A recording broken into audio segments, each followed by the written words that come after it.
as of this recording, it's my understanding that according to Scott Ritter, there's only 100,000 troops in Europe right now. The U.S. only has 100,000 troops in Europe. And Biden has said something about launching missiles, having Ukraine launch missiles into Russia. Can you explain what's going on with that? Right. So the U.S.A. is supplying Ukraine with weaponry, and Ukraine has been using those weapons to attack Russia. And Biden is now escalating and saying that they have more permission to strike deeper inside Russia, to attack Russian civilians, etc.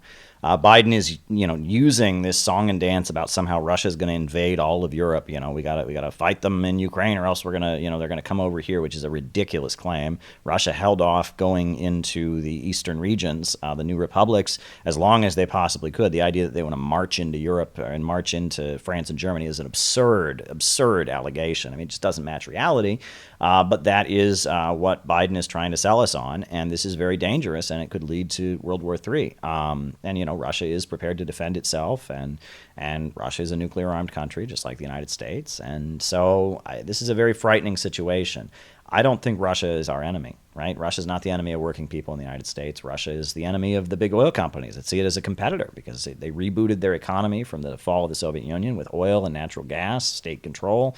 They're cooperating with a number of different countries around the world. And, Wall Street wants to make sure that everyone buys their oil and gas from BP and Shell and Chevron and ExxonMobil. They don't want anyone buying their oil and gas from Russia or from Venezuela or from Iran or any of the independent countries. They view them as competitors. And, the U.S. government loved Russia in the 90s when it was economically destroyed and devastated. But then when Russia got back on their feet, all of a sudden they were an enemy again. And I think that this is the disastrous policy of the Biden administration. And it's done to enforce an international system called imperialism.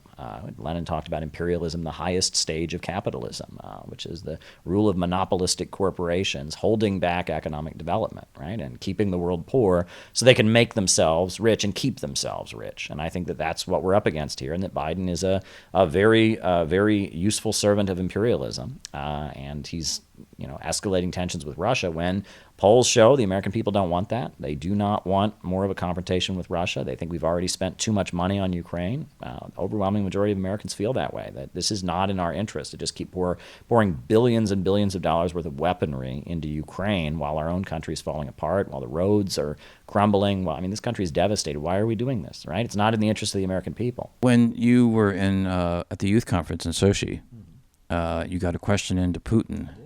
And also many of us saw the interview that Tucker Carlson did with Putin. And I remember at one point, Putin looked at Tucker Carlson and he said, I spend half my days on domestic issues. He says, why is your country sending billions of dollars thousands of miles away? Just that alone, let alone why that was happening. And how can you look at that and not see sanity in that statement? Yeah. You know what I mean? And then you look at Biden or Trump here, and there's just like no comparison. It's almost a joke.